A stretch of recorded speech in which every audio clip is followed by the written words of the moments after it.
ਚਾਹੁੰਦਾ ਹੈ ਪੰਜਾਬ ਕੈਪਟਨ ਦੀ ਸਰਕਾਰ ਨਾਰਾ ਦੇ ਕੇ ਸੂਬੇ ਵਿੱਚ ਕੈਪਟਨ ਅਮਰਿੰਦਰ ਸਿੰਘ ਦੀ ਸਰਕਾਰ ਬਣੀ ਸੀ, ਪਰ ਵਿਰੋਧੀਆਂ ਨੇ ਤਾਂ ਖੁਸ਼ ਕੀ ਹੋਣਾ ਹੈ। ਕਾਂਗਰਸ ਪਾਰਟੀ ਦੇ ਆਪਣੇ ਲੀਡਰ ਆਪਣੇ ਵਿਧਾਇਕ ਇਸ ਸਰਕਾਰ ਤੋਂ ਖੁਸ਼ ਨਹੀਂ ਹੈ। ਇਸ ਵੇਲੇ ਅਸੀਂ ਪੰਜਾਬ ਕਾਂਗਰਸ ਕਮੇਟੀ ਦੇ ਸਾਬਕਾ ਸੈਕਟਰੀ ਨਾਲ ਹਾਂ, ਜਿਨ੍ਹਾਂ ਦੀ ਧਰਮਸੌਤ ਦੇ ਨਾਲ ਪਿਛਲੇ ਦਿਨੀ ਚਰਚਾ ਵਿੱਚ ਆਏ ਸਨ ਕਿ ਸਾਧੂ ਸਿੰਘ ਧਰਮਸੌਤ ਨੇ ਉਹਨਾਂ ਦੀ ਗੱਲ ਨਹੀਂ ਸੁਣੀ ਤੇ ਕਿਹਾ ਸੀ ਟਰਾਈ ਅਗੇਨ। ਜਾਣਦੇ ਹਾਂ ਕਿ ਕਿਉਂ ਕਿਹਾ ਸੀ। ਸਭ ਤੋਂ ਪਹਿਲਾਂ ਤੁਹਾਡਾ ਸਵਾਗਤ ਹੈ ਮੈਡਮ। ਸਤਿ ਸ਼੍ਰੀ ਅਕਾਲ ਜੀ, ਥੈਂਕ ਯੂ ਮੈਨੂੰ ਇੱਥੇ ਤੁਸੀਂ ਮੌਕਾ ਦਿੱਤਾ ਕਿ ਮੈਂ ਆਪਣੀ ਗੱਲ ਰੱਖ ਸਕਾਂ, ਕਿਉਂਕਿ ਮੈਨੂੰ ਪਹਿਲਾਂ ਗੱਲ ਰੱਖਣ ਦਾ ਪੂਰੀ ਤਰ੍ਹਾਂ ਮੌਕਾ ਮਿਲਿਆ ਹੀ ਨਹੀਂ। ਗੱਲ ਐਕਚੁਅਲੀ ਇਹ ਸੀਗੀ ਕਿ ਮੈਂ ਉਹਨਾਂ ਨੂੰ ਇੰਟਰੋਡਕਸ਼ਨ ਦੇਖ ਕੇ ਮੈਂ ਉਹਨਾਂ ਨਾਲ ਕੁਝ ਇਸ਼ੂਜ਼ ਡਿਸਕਸ ਕਰਨਾ ਚਾਹੁੰਦੀ ਸੀ, ਕਿਉਂਕਿ ਓਬਵੀਅਸ ਜੀ ਗੱਲ ਆ, ਅਸੀਂ ਐਜੂਕੇਟਡ ਯੂਥ ਹਾਂ, ਮੈਂ ਲਾਇਰ ਹਾਂ ਖੁਦ, ਅਤੇ ਬਹੁਤ ਦੇਰ ਤੋਂ ਮੈਂ ਐਜ਼ ਅ ਸੋਸ਼ਲ ਐਕਟਿਵਿਸਟ ਕੰਮ ਕਰ ਰਹੀ ਹਾਂ। ਸੋ ਬਹੁਤ ਸਾਰੇ ਜਦੋਂ ਇਹਨਾਂ ਚੀਜ਼ਾਂ ਨੂੰ ਕੰਮ ਕਰਦੇ ਹਾਂ ਅਸੀਂ ਤਾਂ ਬਹੁਤ ਸਾਰੇ ਇਸ਼ੂਜ਼ ਆਉਂਦੇ, ਬਹੁਤ ਸਾਰੀਆਂ ਗੱਲਾਂ ਜਿਹੜੀਆਂ ਪਤਾ ਲੱਗਦੀਆਂ ਨੇ ਗਰਾਊਂਡ ਲੈਵਲ 'ਤੇ ਕੀ ਹੋ ਰਿਹਾ। ਸੋ ਲੋਕ ਸਾਨੂੰ ਅਪਰੋਚ ਕਰਦੇ ਆ ਕਿ ਤੁਸੀਂ ਕਾਂਗਰਸ ਦੇ ਨਾਲ ਰਹੇ ਹੋ, ਤੁਸੀਂ ਸਾਨੂੰ ਕਹਿੰਦੇ ਸੀ ਵੋਟ ਪਾਓ ਅਤੇ ਕੈਪਟਨ ਦੀ ਸਰਕਾਰ ਆਊਗੀ, ਪੰਜਾਬ ਬੈਟਰ ਹੋਊਗਾ, ਤਾਂ ਤੁਸੀਂ ਹੁਣ ਸਾਡੀ ਹੈਲਪ ਕਰੋ। ਹੈਲਪ ਕੀ ਹੁੰਦੀ ਹੈ? ਜੈਨੂਅਨ ਚੀਜ਼ਾਂ ਹੁੰਦੀਆਂ, ਜਿਵੇਂ ਫੇਕ ਕੇਸਿਸ ਹੋ ਰਹੇ ਆ, ਜਾਂ ਗੈਂਗ ਵਾਰ ਦੇ ਨਾਂ ਦੇ ਉੱਤੇ ਜਿਹੜੇ ਯੂਥ ਆ ਉਹਨਾਂ ਨੂੰ, ਜਿਨ੍ਹਾਂ ਨਾਲ ਮਾੜੀ ਮੋਟੀ ਲਾਗ ਡਾਟ ਹੁੰਦੀ ਆ, ਉਹਨਾਂ ਨੂੰ ਬਿਨਾਂ ਗੱਲ ਤੋਂ ਕੇਸਿਸ ਪਾ ਕੇ ਉਹਨਾਂ ਨੂੰ ਖਰਾਬ ਕੀਤਾ ਜਾ ਰਿਹਾ, ਜਾਂ ਜਿਹੜੇ ਫੈਮਿਲੀ ਇਸ਼ੂਜ਼ ਨੂੰ ਲੈ ਕੇ ਥੋੜ੍ਹੇ ਜਿਹੇ ਮੈਂ ਪਹਿਲਾਂ ਵੀ ਮੈਂ ਤੁਹਾਨੂੰ ਡਿਟੇਲ 'ਚ ਦੱਸਾਂਗੀ। ਸੋ ਇਹੋ ਜਿਹੇ ਇਸ਼ੂ ਸੀਗੇ, ਅਤੇ ਇੱਕ ਸਭ ਤੋਂ ਜਿਹੜਾ ਉਹਨਾਂ ਨੇ ਵੱਡਾ ਬਣਾਤਾ ਸੀਗਾ ਜਿਹਦੇ ਕਰਕੇ ਉਹ ਮੈਨੂੰ ਟਰਾਈ ਅਗੇਨ ਕਹਿ ਗਏ, ਉਹ ਸੀਗਾ ਵਿਮਨ ਕਮਿਸ਼ਨ ਦਾ। ਵਿਮਨ ਕਮਿਸ਼ਨ ਦੇ ਵਿੱਚ ਇਹਨਾਂ ਨੇ ਐਪਲੀਕੇਸ਼ਨਸ ਮੰਗੀਆਂ ਸੀਗੀਆਂ ਕਿ ਐਪਲੀਕੇਸ਼ਨਸ ਦਿਓ, ਅਤੇ ਫਿਰ ਮੈਂ ਜਦੋਂ ਬਾਇਓਡਾਟਾ ਦਿਓ ਆਪਣਾ, ਅਤੇ ਅਸੀਂ ਐਪਲੀਕੇਸ਼ਨ ਦਿੱਤੀਆਂ ਸੀ। ਮੇਰਾ ਵੀ ਉੱਥੇ 74 ਨੰਬਰ ਸੀਗਾ, ਅਤੇ ਮੈਂ ਉਹ ਚੈਲੰਜ ਵੀ ਕੀਤੀ ਆ, ਕਿਉਂਕਿ ਉਹਨਾਂ ਨੂੰ ਇੱਕ social activist and legal knowledge ਵਾਲੇ ਪਰਸਨ ਚਾਹੀਦੇ ਸੀ। ਉਸ ਸਮੇਂ ਜਦੋਂ ਮੈਂ ਉੱਥੇ ਦੇਖ ਕੇ ਆਈ ਅਤੇ ਉਹਨਾਂ ਨੇ ਕਿਹਾ ਕਿ ਪ੍ਰੋਫਾਈਲ ਅੱਛੀ ਆ। ਗੱਲ ਇਹ ਨਹੀਂ ਕਿ ਮੈਨੂੰ ਉਹ ਪੋਸਟ ਚਾਹੀਦੀ ਆ, ਗੱਲ ਇਹ ਆ ਕਿ ਜਾਂ ਤਾਂ ਤੁਸੀਂ ਸਾਨੂੰ ਕਹਿੰਦੇ ਨਾ ਕਿ ਐਪਲੀਕੇਸ਼ਨਸ ਦਿਓ, ਜੇ ਤੁਸੀਂ ਐਪਲੀਕੇਸ਼ਨ ਸਾਡੀਆਂ ਮੰਗੀਆਂ ਸੀ, ਸਾਨੂੰ ਇੰਟਰਵਿਊਜ਼ ਲਈ ਬੁਲਾਉਂਦੇ ਅਤੇ ਸਾਨੂੰ ਮੈਰਿਟ ਬੇਸਿਸ ਦੇ ਉੱਤੇ ਰਿਜੈਕਟ ਕਰ ਦਿੰਦੇ, ਵੀ ਡੋਂਟ ਮਾਈਂਡ। ਪਰ ਤੁਸੀਂ ਬਿਨਾਂ ਇੰਟਰਵਿਊ 'ਤੇ ਬੁਲਾਏ, ਤੁਸੀਂ ਜੇ ਤੁਹਾਡਾ ਪਹਿਲਾਂ ਹੀ ਡਿਸਾਈਡਡ ਸੀਗਾ ਕਿ ਤੁਸੀਂ ਕਿਹਨੂੰ ਇਹ ਪੋਸਟ ਦੇਣੀਆਂ ਨੇ, 6 ਪੋਸਟ ਸੀ। ਮੈਨੂੰ ਤਾਂ ਦੁੱਖ ਇਸ ਚੀਜ਼ ਦਾ ਹੁੰਦਾ ਕਿ ਮੈਂ ਨਹੀਂ ਕਹਿੰਦੀ ਮੈਡਮ ਬਹੁਤ ਵਧੀਆ ਹੋਣਗੇ ਜਿਹੜੇ ਲਗਾਏ ਨੇ, ਠੀਕ, ਪਰ ਕੀ ਇੰਨੇ ਮਾੜੇ ਹੋ ਗਏ ਕਿ ਇੰਨਾ ਸੋਸ਼ਲ ਵਰਕ ਕਰਦੇ ਆ ਅਤੇ ਲਾਇਰ ਵੀ ਆ, ਅਤੇ ਕੀ ਇੱਕ ਸਟਾਫ ਮੈਂਬਰ ਵੀ ਡਿਜ਼ਰਵ ਨਹੀਂ ਕਰਦੇ ਸੀ ਵੀ ਇੰਟਰਵਿਊ ਬੁਲਾ ਕੇ ਦੇਖਦੇ ਕਿ ਐਡੀ ਮਾੜੀ ਹੋ ਗਈ ਸਾਡੀ ਕੁਆਲੀਫਿਕੇਸ਼ਨ। ਤਾਂ ਉਸ ਚੀਜ਼ ਦੇ ਉੱਤੇ ਮੈਨੂੰ ਬਹੁਤ ਜ਼ਿਆਦਾ ਦੁੱਖ ਹੋਇਆ ਸੀ, ਅਤੇ ਮੈਂ ਉਹਨਾਂ ਨਾਲ ਇਹ ਗੱਲ ਨਹੀਂ ਕਰਨ ਗਈ ਸੀਗੀ ਕਿ ਮੈਨੂੰ ਕੋਈ ਆਫਰ ਲੈਟਰ ਦੇ ਦਿਓ। ਮੈਂ ਉਹਨਾਂ ਨਾਲ ਇਹ ਗੱਲ ਕੀਤੀ ਸੀਗੀ ਕਿ ਸਰ ਆਹ ਚੀਜ਼ਾਂ ਹੋ ਰਹੀਆਂ ਨੇ, ਤਾਂ ਉਹਨਾਂ ਨੂੰ ਜਾਂ ਸਮਝ ਨਹੀਂ ਲੱਗੀ ਜਾਂ ਉਹਨਾਂ ਨੂੰ ਆਨਸਰ ਨਹੀਂ ਦੇਣਾ ਆਇਆ। ਮੈਨੂੰ ਕਹਿੰਦੇ ਟਰਾਈ ਅਗੇਨ। ਮੈਂ ਕਿਹਾ ਸਰ ਮੈਂ ਤੁਹਾਡੇ ਨਾਲ ਗੱਲਾਂ ਡਿਸਕਸ ਕਰਨਾ ਚਾਹੁੰਦੀ ਹਾਂ, ਔਰ ਇਹ ਕਹਿ ਕੇ ਭੱਜ ਗਏ ਉੱਥੋਂ। ਉਹ ਕਹਿੰਦੇ ਕਿ ਮੈਂ ਇੱਥੇ ਆਫਰ ਲੈਟਰ, ਅਪੁਆਇੰਟਮੈਂਟ ਲੈਟਰ ਜਿਵੇਂ ਤੁਸੀਂ ਕਿਹਾ, ਉਹ ਲੈ ਕੇ ਨਹੀਂ ਬੈਠਾ, ਮੈਂ ਸਾਈਨ ਕਰਦਾ, ਇੱਕ ਪ੍ਰੋਸੀਜਰ ਹੁੰਦਾ। ਉਹਨਾਂ ਕੋਲ ਤਾਂ ਅਥਾਰਟੀ ਵੀ ਨਹੀਂ ਗੀ ਆਫਰ ਲੈਟਰ ਦੇਣ ਦੀ। ਮੈਂ ਤਾਂ ਉਹਨਾਂ ਨਾਲ ਗੱਲ ਇਸ ਲਈ ਕੀਤੀ ਸੀ ਕਿ ਉਹ ਇੱਕ ਕੈਬਨਿਟ ਮਿਨਿਸਟਰ ਨੇ। ਓਬਵੀਅਸ ਜੀ ਗੱਲ ਹੈ, ਕੈਬਨਿਟ ਮਿਨਿਸਟਰ ਆ, ਕੈਬਨਿਟ ਇਕੱਠੀ ਹੁੰਦੀ ਆ, ਤਾਂ ਜੋ ਹਾਲਾਤ, ਜੋ ਨਿਰਾਸ਼ਾ ਪੰਜਾਬ ਦੇ ਯੂਥ ਦੇ ਵਿੱਚ ਫੈਲੀ ਹੋਈ ਆ, ਉਹਨਾਂ ਬਾਰੇ ਮੈਂ ਉਹਨਾਂ ਨਾਲ ਗੱਲ ਕਰੂੰਗੀ, ਤਾਂ ਉਹ ਆਵਾਜ਼ ਕੈਪਟਨ ਸਾਹਿਬ ਤੱਕ ਜ਼ਰੂਰ ਲੈ ਕੇ ਜਾਂਦੇ। ਸੋ ਮੇਰਾ ਪਰਪਸ ਸੀਗਾ ਕਿ CM ਤੱਕ ਉਹ ਗੱਲਾਂ ਪਹੁੰਚਣ, ਜਿਹੜੀਆਂ ਚੀਜ਼ਾਂ ਉਹ ਸਾਨੂੰ ਇਲੈਕਸ਼ਨ ਤੋਂ ਪਹਿਲਾਂ ਕਹਿੰਦੇ ਹੁੰਦੇ ਸੀਗੇ ਕਿ ਤੁਸੀਂ ਰਿਸਰਚ ਪੇਪਰ ਲੈ ਕੇ ਆਓ ਜਿੱਥੇ ਜੋ ਪ੍ਰੋਬਲਮ ਆ। ਕਿਉਂਕਿ ਜਦੋਂ ਮੈਨੀਫੈਸਟੋ ਬਣਨਾ ਸੀਗਾ ਉਦੋਂ ਪਹਿਲਾਂ ਮੈਂ ਐਜੂਕੇਸ਼ਨ ਰਿਫਾਰਮ 'ਤੇ ਉਹਨਾਂ ਨੂੰ ਪੇਪਰ ਦਿੱਤਾ ਸੀ, ਲੀਗਲ ਰਿਫਾਰਮ 'ਤੇ ਵੀ ਦਿੱਤੇ ਸੀ। ਉਹਨਾਂ ਨੇ ਬਹੁਤ ਸਾਰੀਆਂ ਚੀਜ਼ਾਂ ਮੈਨੀਫੈਸਟੋ 'ਚ ਐਡ ਵੀ ਕੀਤੀਆਂ ਸੀਗੀਆਂ, ਠੀਕ। ਜੇ ਤੁਸੀਂ ਪਹਿਲਾਂ ਮੰਗਦੇ ਸੀ, ਹੁਣ ਜੇ ਸਾਡੇ ਕੋਲ ਸੋਲਿਊਸ਼ਨ ਨੇ, ਅਸੀਂ ਤੁਹਾਨੂੰ ਉਹਨਾਂ ਚੀਜ਼ਾਂ ਨੂੰ ਮਿਲ ਕੇ, ਅਸੀਂ ਪੰਜਾਬ ਦਾ ਯੂਥ, ਪੰਜਾਬ ਦੇ ਯੂਥ ਨੂੰ ਰੀਪ੍ਰਜੈਂਟ ਕਰਦੇ ਹੋਏ ਜੇ ਮੈਂ ਤੁਹਾਨੂੰ ਕੁਝ ਇਸ਼ੂਜ਼ ਦੱਸਣਾ ਚਾਹੁੰਦੀ ਹਾਂ ਵਿਦ ਸੋਲਿਊਸ਼ਨ, ਤਾਂ ਤੁਸੀਂ ਸਾਨੂੰ ਕਿਉਂ ਨਹੀਂ ਮੌਕਾ ਦਿੰਦੇ, ਕਿਉਂ ਨਹੀਂ ਸਾਨੂੰ ਸੁਣਦੇ? ਨਹੀਂ, ਸਾਧੂ ਸਿੰਘ ਜੀ ਨਾਲ ਤੁਹਾਡੀ ਸਿਰਫ ਇਹੀ ਗੱਲ ਹੋਈ ਵਿਮਨ ਕਮਿਸ਼ਨ ਬਾਰੇ? ਨਹੀਂ, ਮੈਂ ਸਾਧੂ ਸਿੰਘ ਜੀ ਨੂੰ ਇੰਟਰੋਡਕਸ਼ਨ ਦਿੱਤੀ ਸੀਗੀ ਕਿ ਸਰ ਮੈਂ ਸੈਕਟਰੀ ਸੀ, ਮੈਂ ਉਹਦੇ ਲਈ ਵੀ ਮੈਂ ਤਾਂ ਆਪ ਉਸ ਚੀਜ਼ ਦੇ ਵਿੱਚ ਦੇਖਿਆ ਕਿ ਮੈਂ ਅਪਲਾਈ ਕੀਤਾ ਵੀ ਆਹ ਕੁਛ ਹੋ ਰਿਹਾ ਆ। ਮੈਂ ਉਹਨਾਂ ਨੂੰ ਕੰਪਲੇਂਟ ਕਰ ਰਹੀ ਸੀਗੀ ਕਿ ਆਪਣੀ ਗਵਰਨਮੈਂਟ ਦੇ ਵਿੱਚ ਆਹ ਕੁਛ ਹੋ ਰਿਹਾ, ਵੀ ਅਸੀਂ ਇਸ ਕਰਕੇ ਵੋਟ ਨਹੀਂ ਪਾਈ। ਉਹਨਾਂ ਨੇ ਗੱਲ ਹੀ ਨਹੀਂ ਸੁਣੀ, ਉਹ ਚਲੇ ਗਏ। ਮੈਂ ਕਿਹਾ ਤੁਹਾਡੇ ਨਾਲ ਮੈਂ ਇਸ਼ੂ ਡਿਸਕਸ ਕਰਨੇ, ਉਹ ਟਰਾਈ ਅਗੇਨ ਕਹਿ ਕੇ ਚਲੇ ਗਏ। ਅਤੇ ਉਦੋਂ ਬਾਅਦ 'ਚ ਉਹਨਾਂ ਨੇ TV 'ਤੇ ਸਟੇਟਮੈਂਟ ਦਿੱਤੀ ਕਿ ਮੈਂ ਕਿਹੜਾ ਆਫਰ ਲੈਟਰ ਲੈ ਕੇ ਬੈਠਾ ਸੀ। ਮੈਂ ਤਾਂ ਆਪ ਕਹਿੰਦੀ ਹਾਂ ਜੇ ਤੁਸੀਂ ਆਫਰ ਲੈਟਰ ਦੇ ਵੀ ਨਹੀਂ ਸਕਦੇ, ਮੈਂ ਤਾਂ ਤੁਹਾਡੇ ਤੋਂ ਆਫਰ ਲੈਟਰ ਮੰਗਣ ਵੀ ਨਹੀਂ ਆਈ।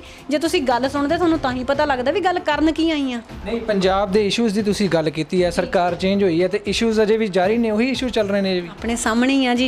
ਡਰੱਗ ਦਾ ਇਸ਼ੂ ਆ, ਸਾਨੂੰ ਸਭ ਤੋਂ ਪਹਿਲਾਂ ਬੋਲਿਆ ਜਾਂਦਾ ਸੀਗਾ ਕਿ ਜਿਹੜਾ ਡਰੱਗ ਮਾਫੀਆ ਆ, ਕਿਉਂਕਿ ਅਸੀਂ ਜਿਹੜੇ ਆ ਜੀ, ਮੇਰਾ ਗਰੁੱਪ ਆ ਜਾਂ ਮੇਰੇ ਨਾਲ ਜਿਹੜਾ ਪੜ੍ਹਿਆ ਲਿਖਿਆ ਯੂਥ ਆ, ਉਹ ਸਾਰਾ ਇਸੇ ਕਰਕੇ ਜੁੜਿਆ ਸੀਗਾ ਕਿ ਵਾਕਈ ਪੰਜਾਬ ਬੈਟਰ ਹੋਊਗਾ। ਹੁਣ ਜੇ ਮੈਂ ਆਪਣੀ ਕਹਾਣੀ ਦੱਸਾਂ ਕਿ ਮੇਰੀ ਫੈਮਿਲੀ ਸਾਰੀ NRI ਆ, ਮੈਨੂੰ ਤਾਂ ਮੈਂ ਉੱਥੇ ਜਾ ਕੇ ਮੈਂ ਉੱਥੇ ਵੀ ਸੈੱਟ ਆ, ਮੈਂ ਇੱਥੇ ਕਾਹਤੇ ਅਸੀਂ ਬੈਠੇ ਹਾਂ ਬਿਕਾਜ਼ ਸਾਡੇ ਅੰਦਰ ਡਰ ਦਾ ਕਿ ਮੈਂ ਪਿੰਡ ਤੋਂ ਉੱਠ ਕੇ ਇੱਥੇ ਤੱਕ ਪਹੁੰਚੀ ਹਾਂ, ਸਾਡੇ ਵਰਗੇ ਹੋਰ ਯੂਥ ਆ। ਮੈਂ ਆਪਣੇ ਨਾਲ ਦਿਆਂ ਨੂੰ ਜੋ ਹਾਲਾਤ ਹੋ ਰਹੇ ਆ, ਸਾਡੇ ਨਾਲ ਹੀ ਯੂਨੀਵਰਸਿਟੀ 'ਚ ਹੁੰਦੇ ਸੀ, ਚਾਹੇ ਹੋਰ ਪਾਰਟੀ ਦੇ ਸੀਗੇ, ਉਹ 2 ਮੁੰਡੇ ਅਰਮਾਨ ਚੀਮਾ ਤੇ ਹਰਮਨ ਵਿਰਕ, ਉਹਨਾਂ ਨੂੰ ਕਿਸ ਤਰ੍ਹਾਂ ਟਰੈਪ ਕਰਕੇ ਬਿਨਾਂ ਗੱਲ ਤੋਂ ਫੇਕ ਕੇਸਿਸ ਦੇ ਵਿੱਚ ਫਸਾ ਕੇ ਉਹਨਾਂ ਨੂੰ ਗੈਂਗਸਟਰ ਬਣਾ ਕੇ ਪੇਸ਼ ਕਰਤਾ। ਇੱਦਾਂ ਹੀ ਤਾਂ ਫਿਰ ਗੈਂਗਸਟਰ ਬਣਦੇ ਆ। ਫਿਰ ਉਹ ਸਾਰੇ ਇਸ਼ੂਜ਼ ਤਾਂ ਉੱਦਾਂ ਹੀ ਹੈਗੇ ਨੇ, ਉਵੇਂ ਯੂਥ ਤੇ ਫੇਕ ਕੇਸਿਸ ਹੋ ਰਹੇ ਨੇ, ਉਵੇਂ ਲੋਕਾਂ ਨੂੰ ਤੰਗ ਕੀਤਾ ਜਾ ਰਿਹਾ ਆ, ਔਰ ਵਰਕਰਸ ਦੀ ਤਾਂ ਇਹ ਬਿਲਕੁਲ ਹੀ ਨਹੀਂ ਸੁਣ ਰਹੇ। ਫਿਰ ਜਦੋਂ ਉਹ ਨਿਰਾਸ਼ਾ ਹੈਗੀ ਆ ਤਾਂ ਓਬਵੀਅਸ ਉਹ ਸਾਰੇ ਬਹੁਤ ਗੰਭੀਰ ਦੋਸ਼ ਨੇ। ਅਕਾਲੀ ਭਾਜਪਾ ਦੀ ਸਰਕਾਰ ਵੇਲੇ ਵੀ ਅਜਿਹੇ ਦੋਸ਼ ਲੱਗਦੇ ਸੀ, ਤੁਸੀਂ ਕਹਿ ਰਹੇ ਹੋ ਵੀ ਫੇਕ ਕੇਸਿਸ ਅਜੇ ਵੀ ਬਣ ਰਹੇ?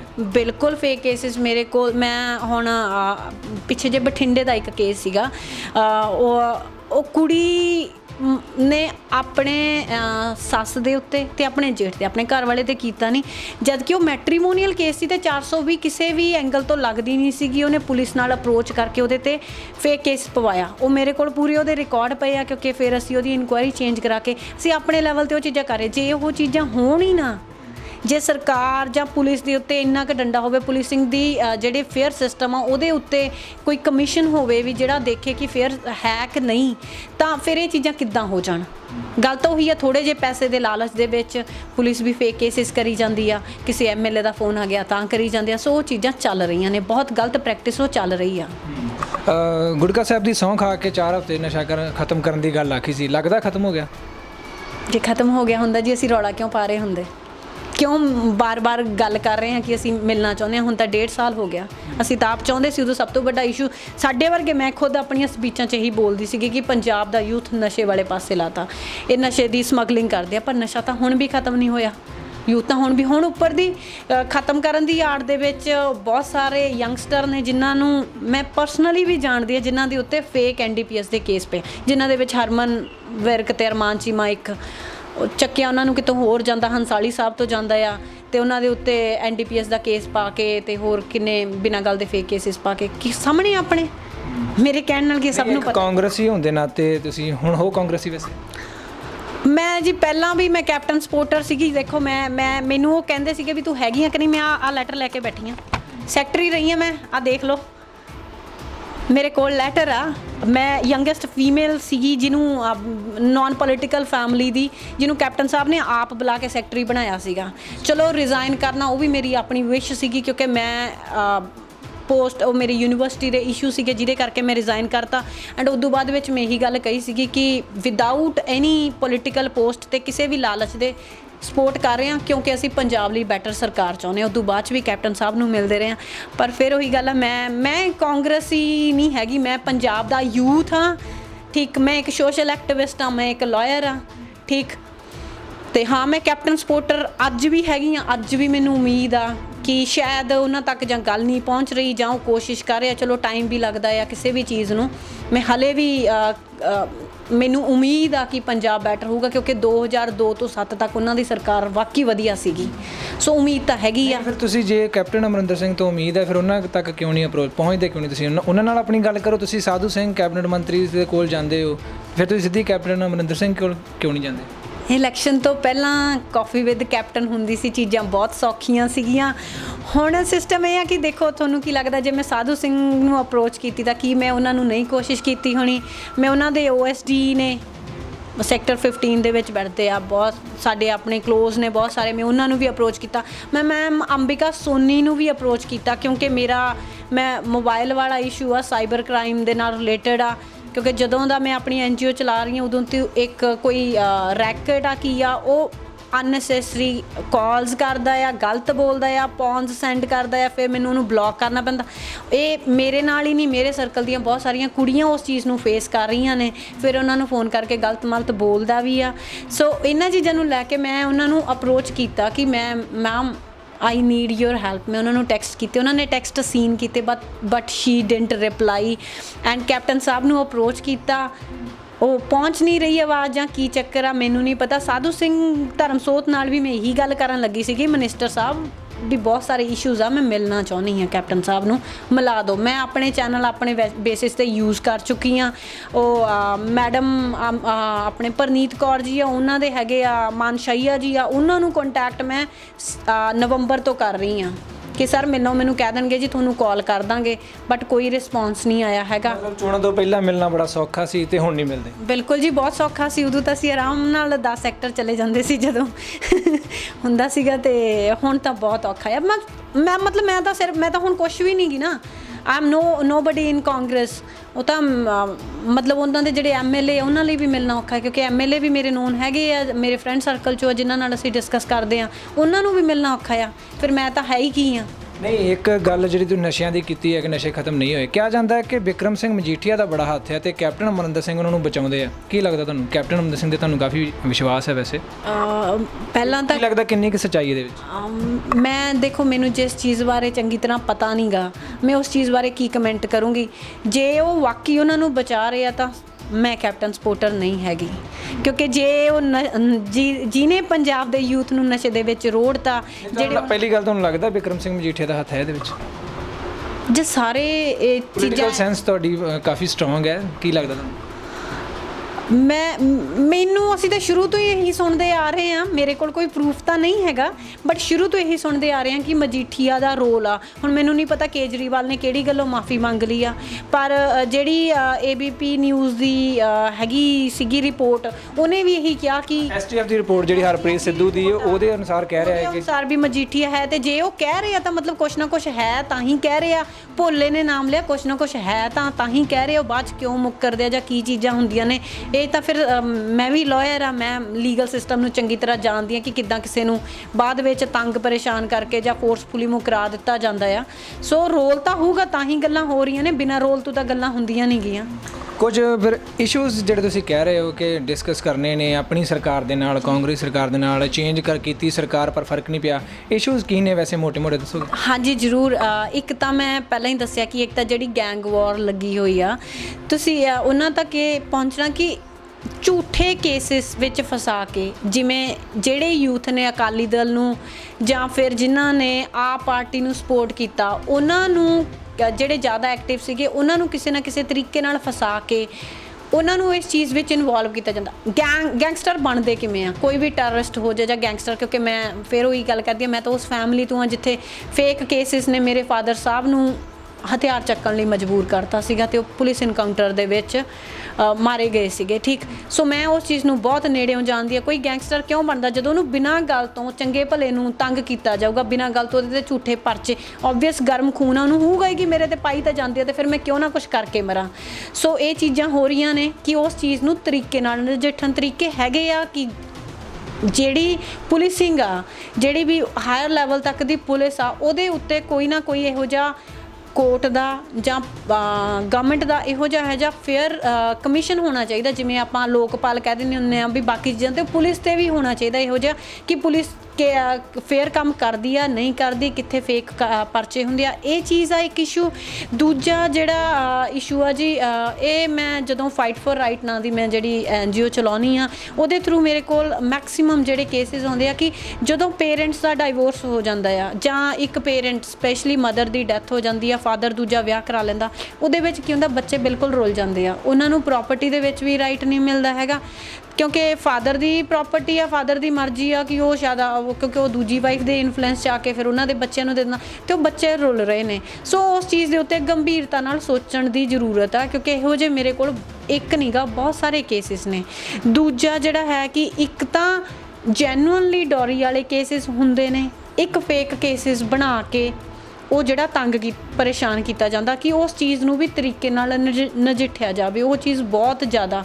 ਫਿਰ ਕੁੜੀਆਂ ਜਿਹੜੀਆਂ ਬਲੈਕਮੇਲ ਕਰਦੀਆਂ ਨੇ ਆਪ ਹੀ ਆਪਣੇ ਇਨ-ਲॉज ਨੂੰ, ਉਹਨਾਂ ਦਾ ਕੀ ਆ, ਕੁੜੀਆਂ ਨੂੰ ਤਾਂ ਆਪਾਂ ਫ੍ਰੀ ਲੀਗਲ ਏਡ ਕੋਰਟ ਵੱਲੋਂ ਪ੍ਰੋਵਾਈਡ ਕੀਤੀ ਜਾਂਦੀ ਆ, ਪਰ ਇਹੋ ਜਿਹੇ ਜਿਹੜੇ ਮੇਲ ਨੇ, ਜਿਹੜੀ ਉਹਦੇ ਫੈਮਿਲੀ ਆ, ਜਿਹੜੀ ਉਹਦੀ ਇਨ-ਲॉज ਫੈਮਿਲੀ ਆ, ਜਿਹਨੂੰ ਉਹ ਕੁੜੀਆਂ ਜਾਣ ਕੇ ਟਰੈਪ ਕਰਦੀਆਂ, ਉਹਨਾਂ ਲਈ ਕੋਈ ਵੀ ਇਹੋ ਜਿਹੀ ਫ੍ਰੀ ਲੀਗਲ ਏਡ ਜਾਂ ਇਹੋ ਜਿਹੀਆਂ ਪ੍ਰੋਵੀਜ਼ਨ ਨਹੀਂ ਹੈਗੀਆਂ। ਸੋ ਉਹ ਚੀਜ਼ਾਂ ਹੋਣੀਆਂ ਚਾਹੀਦੀਆਂ ਨੇ ਜਿਹੜੀਆਂ ਬਹੁਤ ਜ਼ਰੂਰੀ ਆ, ਅਸੀਂ ਉਦੋਂ ਵੀ ਕਹਿੰਦੇ ਸੀ। ਫਿਰ ਆਪਣੇ ਐਜੂਕੇਸ਼ਨ ਦੇ ਵਿੱਚ ਹਲੇ ਵੀ ਕੁਛ ਕੋਈ ਇੰਪਰੂਵਮੈਂਟ ਨਹੀਂ ਹੋਈ। ਪਹਿਲਾਂ ਉਦੋਂ ਮੈਂ ਵੀ ਦਿੱਤਾ ਸੀਗਾ ਕਿ PhD ਤੱਕ ਐਜੂਕੇਸ਼ਨ ਕੁੜੀਆਂ ਦੀ ਫ੍ਰੀ ਹੋ ਜੂਗੀ ਤਾਂ ਕੁੜੀਆਂ ਆਰਾਮ ਨਾਲ ਪੜ੍ਹ ਸਕਣਗੀਆਂ। ਗੱਲ ਇਹ ਨਹੀਂਗਾ ਕਿ ਅਫੋਰਡ ਨਹੀਂ ਕਰ ਸਕਦੇ, ਗੱਲ ਇਹ ਕਿ ਜਿਹੜੇ ਗਰੀਬ ਪਰਿਵਾਰ ਨੇ ਉਹਨਾਂ ਦੇ ਵਿੱਚ ਜੇ ਇੱਕ ਮੁੰਡਾ ਤੇ ਇੱਕ ਕੁੜੀ ਆ ਤਾਂ ਹਮੇਸ਼ਾ ਪੇਰੈਂਟਸ ਇਹੀ ਪ੍ਰੈਫਰ ਕਰਨਗੇ ਕੁੜੀ ਨੇ ਤਾਂ ਸਹੁਰੇ ਚਲੀ ਜਾਣਾ, ਅਸੀਂ ਮੁੰਡੇ ਨੂੰ ਪੜ੍ਹਾ ਲੈਂਦੇ ਹਾਂ। ਤੇ ਕਈ ਵਾਰ ਕੁੜੀ ਬਹੁਤ ਇੰਟੈਲੀਜੈਂਟ ਹੁੰਦੀ ਆ, ਉਹ ਇਸ ਗੱਲੋਂ ਪੜ੍ਹਾਈ ਤੋਂ ਰਹਿ ਜਾਂਦੀ ਆ। ਸੋ ਉਹ ਚੀਜ਼ਾਂ ਇੰਪਲੀਮੈਂਟ ਨਹੀਂ ਹੋਈਆਂ, ਉਹਨਾਂ ਨੂੰ ਇੰਪਲੀਮੈਂਟ ਕੀਤਾ ਜਾ ਸਕਦਾ ਆ, ਆਰਾਮ ਨਾਲ ਕੀਤਾ ਜਾ ਸਕਦਾ, ਕੋਈ ਵੱਡੀ ਗੱਲ ਨਹੀਂ ਗੀ। ਜਿਹੜੇ ਗਵਰਨਮੈਂਟ ਇੰਸਟੀਚਿਊਟ ਆ, ਜੇ ਇੰਟੈਲੀਜੈਂਟ ਬੱਚੇ ਆ ਤਾਂ ਉਹਨਾਂ ਨਾਲ ਇਹ ਚੀਜ਼ ਬਹੁਤ ਵਧੀਆ ਤਰੀਕੇ ਨਾਲ ਹੋ ਸਕਦੀ ਆ। ਤੀਜਾ ਜਿਹੜਾ ਇੰਪੋਰਟੈਂਟ ਇਸ਼ੂ ਆ, ਮੈਂ ਜਿਹੜਾ ਸਾਈਬਰ ਵਾਲਾ ਦੱਸਿਆ ਆ, ਸਾਈਬਰ ਕ੍ਰਾਈਮ ਇੰਨਾ ਜ਼ਿਆਦਾ ਵੱਧ ਚੁੱਕਿਆ ਆ ਇਹਦੇ ਤੇ, ਪਰ ਮਤਲਬ ਉਹਦੇ ਲਾਜ਼ ਬਹੁਤ ਇਫੈਕਟਿਵ ਹੈਗੇ ਨੇ, ਪਰ ਆਪਣਾ ਜਿਹੜਾ ਪੰਜਾਬ ਦਾ ਜਿਹੜਾ ਮੈਂ ਸਾਈਬਰ ਦਾ ਸਿਸਟਮ ਦੇਖਿਆ ਦੈਟ ਇਜ਼ ਨਾਟ ਦੈਟ ਮਤਲਬ ਗੁੱਡ ਔਰ ਐਕਟਿਵ ਕਹਿ ਲਓ। ਉਹ ਚੰਗੀ ਤਰ੍ਹਾਂ ਉਸ ਚੀਜ਼ ਦਾ ਰਿਸਪੌਂਸ ਮਿਲਦਾ ਹੀ ਨਹੀਂਗਾ। ਮੈਂ ਖੁਦ 6 ਮਹੀਨੇ ਹੋ ਗਏ ਆ ਮੈਨੂੰ ਵਾਈਫ ਕਾਲਸ ਆਉਂਦੀਆਂ ਨੇ ਇੱਕ ਦਿਨ ਦੇ ਵਿੱਚ। ਪਹਿਲਾਂ 900 ਮਿਸ ਕਾਲ ਹੁੰਦੀਆਂ ਸੀ, ਹੁਣ ਮੈਂ MI ਦਾ ਨੰਬਰ ਫੋਨ ਲੈ ਲਿਆ ਆ, ਹੁਣ ਉਹਦੇ ਵਿੱਚ ਕਾਲ ਬਲੌਕ ਹੋ ਜਾਂਦੀ ਹੈ ਜਿਹੜੇ ਅਨਨੋਨ ਨੰਬਰ ਤੋਂ ਆਉਂਦੀ ਆ। ਸੋ ਹੁਣ ਮੈਂ ਸੌਖੀ ਆ, ਹੁਣ ਮੈਂ ਲੋਕਾਂ ਨਾਲ ਆਰਾਮ ਨਾਲ ਮਤਲਬ ਕਾਲ ਆਉਂਦੀ ਆਪੇ ਬਲੌਕ ਹੋ ਜਾਂਦਾ ਆ। ਸੋ ਸੌਖਾ ਹੋ ਗਿਆ ਸਿਸਟਮ, ਬਟ ਸਟਿਲ ਇਹ ਪ੍ਰੋਬਲਮ ਬਹੁਤ ਜ਼ਿਆਦਾ ਆ। ਇਹ ਤੰਗ ਪਰੇਸ਼ਾਨ ਕਰੀ ਜਾਂਦੇ, ਇਹਨਾਂ ਦੇ ਰੈਕਟ ਆ ਪੂਰਾ, ਜਿਹੜੇ ਹਾਇਰ ਕਰਕੇ ਦੂਜੇ ਨੂੰ ਪਰੇਸ਼ਾਨ ਕਰਦੇ। ਇਸ ਚੀਜ਼ ਦਾ ਕੋਈ ਕਿਉਂ ਕਰਦੇ ਆ ਇਹ? ਵੈਸੇ ਪਰੇਸ਼ਾਨ ਕਿਉਂ ਕਰਦੇ ਹੁਣ? ਮੈਨੂੰ ਲੱਗੇ ਮੈਂ ਜਦੋਂ ਦੀ ਆਪਣੀ NGO ਸਟਾਰਟ ਕੀਤੀ ਹੈ ਨਾ ਫਾਈਟ ਫॉर ਰਾਈਟ, ਜਾਂ ਤਾਂ ਉਹਨੂੰ ਕਿਸੇ ਨੇ ਓਬਵੀਅਸ ਉਹ ਸਾਫ਼ ਬੋਲਦਾ ਹੈ ਉਹ ਬੰਦਾ, ਮੈਂ ਉਹਦੇ ਨਾਲ ਗੱਲ ਕੀਤੀ ਵੀ ਤੂੰ ਮੈਨੂੰ ਪਰੇਸ਼ਾਨ ਕਿਉਂ ਕਰਦਾ? ਕਹਿੰਦਾ ਪਹਿਲਾਂ ਤਾਂ ਜਿਹੜੀਆਂ ਵਕੀਲ ਕੁੜੀਆਂ ਨੇ ਉਹਨਾਂ ਨੂੰ ਮੈਂ ਪਰੇਸ਼ਾਨ ਕਰਦਾ ਆ। ਸਾਫ਼ ਬੋਲਿਆ, ਕਹਿੰਦਾ ਤੂੰ ਜਿੱਥੋਂ ਚੁੱਪ ਕਰਾਉਣ ਵਾਸਤੇ, ਚੁੱਪ ਕਰਾਉਣ ਲਈ ਕਰ ਲਓ, ਜਾਂ ਉਹੀ ਸਾਈਕੀ ਆ, ਜਾਂ ਉਹ ਕਹਿੰਦਾ ਕਿ ਮੈਨੂੰ ਕਿਸੇ ਨੇ ਹਾਇਰ ਕੀਤਾ ਹੋਇਆ ਆ। ਹੁਣ ਕਿਹਨੇ ਹਾਇਰ ਕੀਤਾ, ਕਿਵੇਂ ਕੀਤਾ, ਕੁਛ ਨਹੀਂ ਪਤਾ ਹੈਗਾ। ਸਿਰਫ ਮਤਲਬ ਵੀ ਉਹ ਮੈਨੂੰ ਇੰਨਾ ਕੁ ਜ਼ਿਆਦਾ ਪਰੇਸ਼ਾਨ ਕਰਦਾ, ਮੈਨੂੰ ਕਰਦਾ। ਫਿਰ ਮੈਨੂੰ ਕਈ ਲੋਕ ਕਹਿਣਗੇ ਤੁਸੀਂ ਪਬਲਿਕ ਦੇ ਆਪਣਾ ਨੰਬਰ ਕਾਹਤੇ ਦਿੱਤਾ? ਮੈਂ ਲਾਇਰ ਆ, ਮੈਂ ਸੋਸ਼ਲ ਐਕਟਿਵਿਸਟ ਆ, ਲੋਕ ਮੈਨੂੰ ਕੰਟੈਕਟ ਕਿੱਥੋਂ ਕਰਨਗੇ ਜੇ ਮੈਂ ਨੰਬਰ ਨਹੀਂ ਦਊਂਗੀ? ਸੋ ਗੱਲ ਜਾਂ ਤਾਂ ਉਹਦਾ ਪਰਪਸ ਇਹ ਹੋਣਾ ਵੀ ਇਹਨਾਂ ਦਾ ਕੰਮ ਫੇਲ ਹੋ ਜਾਵੇ, ਇਹ ਉਹ ਨਾ ਕਰ ਸਕੇ।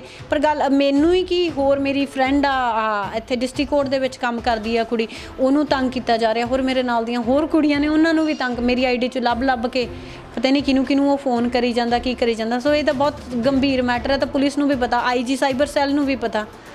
ਡਿਸਕਸ ਕੀਤਾ ਪਰ ਕੋਈ ਸੋਲੂਸ਼ਨ ਨਹੀਂ ਮਿਲ ਰਿਹਾ ਹੈਗਾ। ਜਦ ਕਿ ਕਹਿੰਦੇ ਕਿ ਪੁਲਿਸ ਕੀ ਕਹਿੰਦੀ? ਉਹ ਕਹਿੰਦੇ ਆ ਕਿ ਵਾਈਪ ਕਾਲ ਦਾ ਅਸੀਂ ਕੁਝ ਕਰ ਨਹੀਂ ਸਕਦੇ, ਪਰ ਉਹ ਟਰੇਸ ਹੋ ਸਕਦੀ ਆ ਜੇ ਘੰਟਾ ਤੱਕ ਬੈਠ ਕੇ ਉਸ ਬੰਦੇ ਨਾਲ ਗੱਲ ਕਰਾਂ। ਮੈਂ ਤਾਂ ਕਿਹਾ ਮੈਂ ਰੈਡੀ ਹਾਂ ਉਸ ਬੰਦੇ ਨਾਲ ਗੱਲ ਕਰਨ ਨੂੰ, ਪਰ ਕੋਈ ਉਹੀ ਕਹਿੰਦੇ ਟਰੇਸ ਨਹੀਂ ਕਰ ਸਕਦੇ। ਪਰ ਉਹ ਲੱਭਣਾ ਤਾਂ ਪੈਣਾ। ਜੇ ਉਹ UK ਤੋਂ ਵੀ ਆਪਰੇਟ ਕਰਦਾ, ਬਹੁਤ ਤਰੀਕੇ ਨੇ, ਤਾਂ ਹੁਣ ਉਹਨਾਂ ਨੂੰ ਟੈਕਨੀਕਲ ਪਤਾ ਹੋਊਗਾ ਨਾ, ਉਹ ਉਸ ਚੀਜ਼ ਦੇ ਵਿੱਚ ਕਰਨ।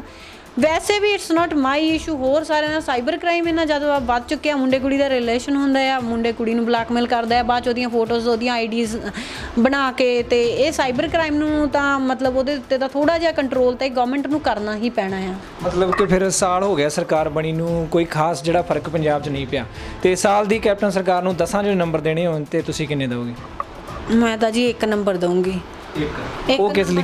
ਉਹ ਜਿਹੜੇ ਫਾਰਮਰ ਸੀਗੇ ਜਿਹੜੇ, ਤਾਂ ਉਹਨਾਂ ਦਾ ਜਿੰਨਾ ਕੁ ਵੀ ਉਹਨਾਂ ਦੀ ਜਿਹੜੀ ਉਹ ਮਾਫੀ ਹੋਈ ਆ, ਕਰਜ਼ਾ ਮਾਫ ਹੋਇਆ, ਉਸ ਚੀਜ਼ ਲਈ। ਬਾਕੀ ਇੰਪਲੋਇਮੈਂਟ ਦੇ ਵਿੱਚ ਕੋਈ ਫਰਕ ਨਹੀਂ ਪਿਆ ਹੈਗਾ। ਨੌਕਰੀ ਮੇਲੇ ਲੱਗੇ ਨੇ ਕਾਫੀ, ਬਟ ਸਟਿਲ ਪੜ੍ਹੇ ਲਿਖੇ ਉਵੇਂ ਅਨਇੰਪਲੋਇਡ ਫਿਰਦੇ ਨੇ। ਠੀਕ, ਉਹ ਮੇਲੇ ਲੱਗਿਆ ਕਿਵੇਂ ਹੋਇਆ? ਜੌਬ ਫੇਅਰ ਤਾਂ ਆਈ ਥਿੰਕ 3-4 ਤਾਂ ਵੱਡੇ ਲੈਵਲ 'ਤੇ ਹੀ ਹੋਏ ਨੇ, ਬਟ ਓਡਾ ਕੋਈ ਇਫੈਕਟ ਨਹੀਂ ਪਿਆ ਹੈਗਾ ਜਿੱਡਾ ਪੈਣਾ ਚਾਹੀਦਾ। ਦੂਜਾ ਬਿਜਲੀ ਕੱਟ ਬਹੁਤ ਲੱਗਣ ਲੱਗ ਗਏ ਆ। ਮੈਂ ਮੋਹਾਲੀ 'ਚ ਰਹਿੰਦੀ ਹਾਂ, ਇੱਥੇ ਪਹਿਲਾਂ ਬਿਜਲੀ ਜਾਂਦੀ ਨਹੀਂ ਸੀ, ਹੁਣ ਇਲੈਕਟ੍ਰੀਸਿਟੀ ਮਤਲਬ ਸਾਡੇ ਕੱਟ ਲੱਗੇ ਰਹਿੰਦੇ ਆ। ਸੋ ਇਹ ਇਸ਼ੂ ਵੀ ਹੋ ਰਿਹਾ ਆ, ਤੇ ਉਹੀ ਫੇਕ ਕੇਸਿਸ ਵਾਲਾ ਹੋ ਰਿਹਾ ਆ। ਤੇ ਇੱਕ ਚੀਜ਼ ਸੀਗੀ, ਮੈਂ ਕਿਉਂਕਿ ਪੰਜਾਬ ਯੂਨੀਵਰਸਿਟੀ ਤੋਂ ਪੜ੍ਹੀ ਆ, ਸਾਡਾ ਗਵਰਨਮੈਂਟ ਨੇ ਬਹੁਤ ਦੇਰ ਤੋਂ ਫੰਡ ਰੋਕਿਆ ਹੋਇਆ ਸੀਗਾ। ਸੋ ਕੈਪਟਨ ਸਾਹਿਬ ਦੀ ਗਵਰਨਮੈਂਟ ਨੇ ਉਹ ਰਿਲੀਜ਼ ਵੀ ਕੀਤਾ ਤੇ ਵਧਾਇਆ ਵੀ। ਉਸ ਚੀਜ਼ ਲਈ ਮੈਂ ਉਹਨਾਂ ਦੀ ਥੈਂਕਸ ਕਰਦੀ ਹਾਂ ਕਿ ਉਹਨਾਂ ਨੇ ਜਿਹੜੀ ਚੀਜ਼ ਸੀਗੀ, ਉਹੀ ਹੈ ਨਾ, ਜਿਹੜੀ ਚੀਜ਼ ਹੈਗੀ ਆ ਉਸ ਚੀਜ਼ ਲਈ ਆਪਾਂ ਹੈਗੇ ਹਾਂ ਥੈਂਕਫੁਲ।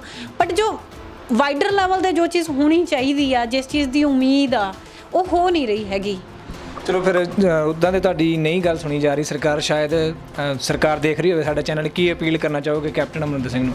ਮੈਂ ਕੈਪਟਨ ਸਾਹਿਬ ਨੂੰ ਇਹੀ ਅਪੀਲ ਕਰਨਾ ਚਾਹੁੰਦੀ ਹਾਂ, ਸਰ ਤੁਸੀਂ ਮੈਨੂੰ ਜਾਣਦੇ ਹੋ, ਤੁਸੀਂ ਖੁਦ ਮੈਨੂੰ ਸੈਕਟਰੀ ਦੀ ਪੋਸਟ ਤੇ ਮੈਨੂੰ ਤੁਸੀਂ ਲੈਟਰ ਆਪ ਦਿੱਤੀ ਸੀਗੀ। ਤੁਹਾਨੂੰ ਇਹ ਵੀ ਪਤਾ ਹੈ ਕਿ ਸੁਸਾਇਟੀ ਲਈ ਕੀ ਕੰਮ ਕਰਨਾ ਚਾਹੁੰਦੇ ਹਾਂ। ਸੋ ਤੁਹਾਨੂੰ ਅਪੀਲ ਹੈ ਸਰ, ਜਿਹੜੀਆਂ ਚੀਜ਼ਾਂ ਜਿਹੜੀਆਂ ਉਮੀਦਾਂ ਨੂੰ ਲੈ ਕੇ ਅਸੀਂ ਤੁਹਾਨੂੰ ਇਲੈਕਟ ਕੀਤਾ ਸੀਗਾ, ਜਾਂ ਜਿਸ ਕਰਕੇ ਮੈਂ ਤਾਂ ਕਿਸੇ ਕਾਂਗਰਸ ਨੂੰ ਸਪੋਰਟ ਨਹੀਂ ਕਰਦੀ ਸੀਗੀ, ਮੇਰੇ ਵਰਗੇ ਬਹੁਤ ਸਾਰੇ ਨੇ ਜਿਹੜੇ ਸਿਰਫ ਤੁਹਾਨੂੰ ਸਪੋਰਟ ਕਰਦੇ ਸੀਗੇ।